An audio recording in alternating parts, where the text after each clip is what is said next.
but we're going to move on to major intervals.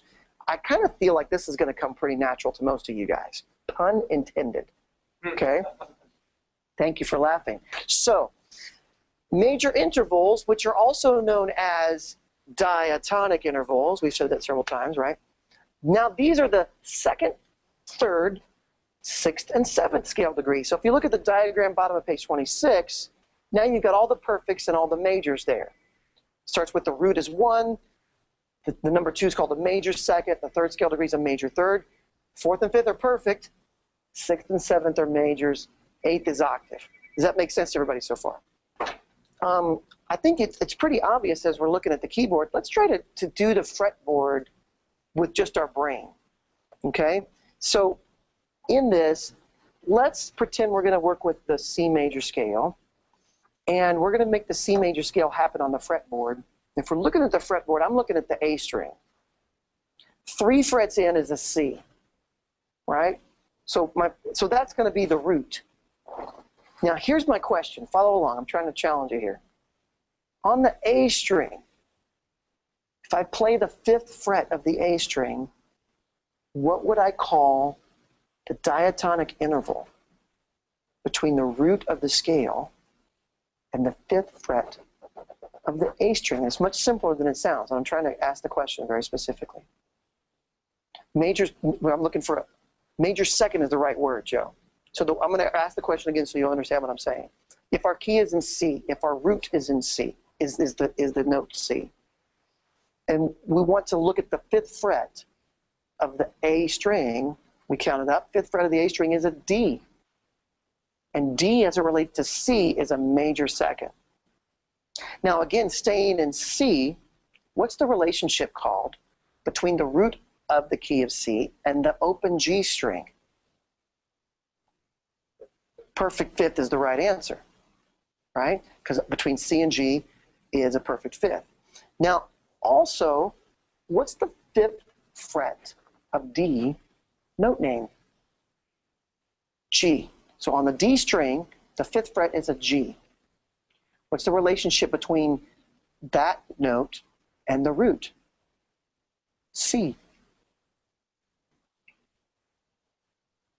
Simpler than you think it is.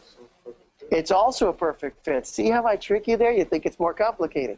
The same answer.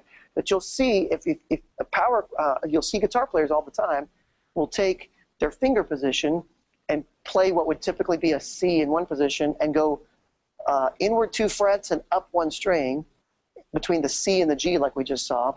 If you play those two notes together, which we're calling in this class right now a perfect fifth, guitar players will also many times call that a power chord. Okay? Because many times they can get a lot of music without having a 3rd note in their chord by playing that perfect fifth.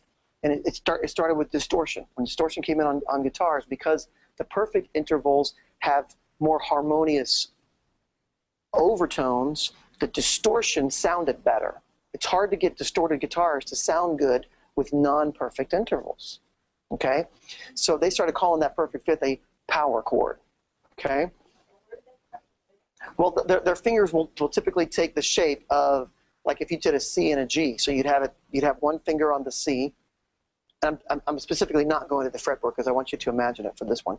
One finger's on the C, and another finger is on the G. That's 2 frets to the right, player's perspective, and 1 string up. Right. Now, if you'll notice, when they played it on the A and the D string in those 2 spots, which is the 3rd and 5th fret, the G is immediately string adjacent to another higher C on the G string. So you'll also see a root, 5th, and octave making a power chord. Okay? Makes a very consonant sound, and distortion really likes it. Any questions on major intervals so far? It applies to any notes. There are more advanced players that can make distortion work with all kinds of notes, but it's really easy to get a perfect fifth or a root 5th octave to sound nice with distortion. So you see it all the time. Now, go to page 27 for me real quick. Practice distance from the root. Let's go ahead and do this in class now. And I'm hoping that Mr. Paul will do me another pause on the video, a little edit. On the piano, you can actually figure out which notes to scale. I've got 2 different things I want you to fill out. on the left and right side of page 27, E flat and G, where you're going to name the note name above it. So in the first column, right above E flat, you're going to put F, because that's the next one of F. You're going to write the scale degree of the E flat scale. You're going to give its interval name. And then you're going to give it the number of half steps from the root.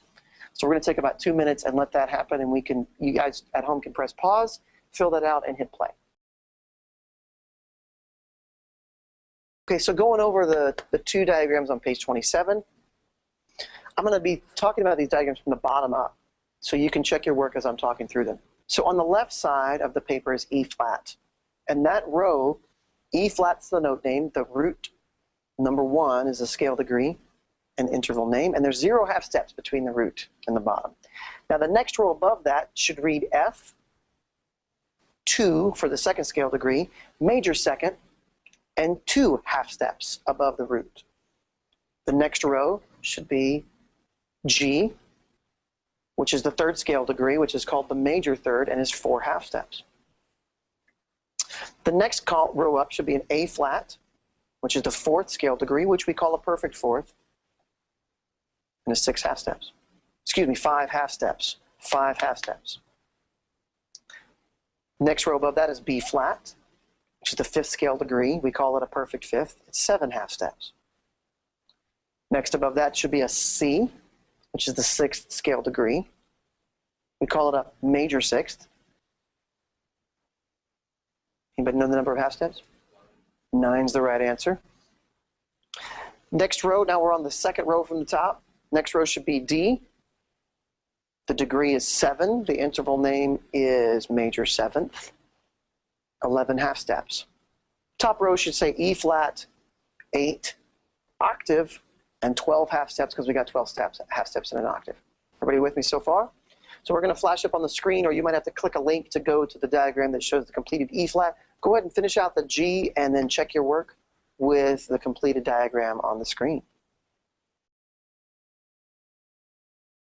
Now we get to the fun part.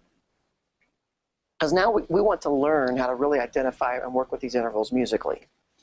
So one thing I'm going to have you do towards the end of tonight with our homework is to have you sit down and practice playing on all the boards, both boards, all these intervals in multiple keys, and also singing them. Because I want you to start getting in your brain what they sound like.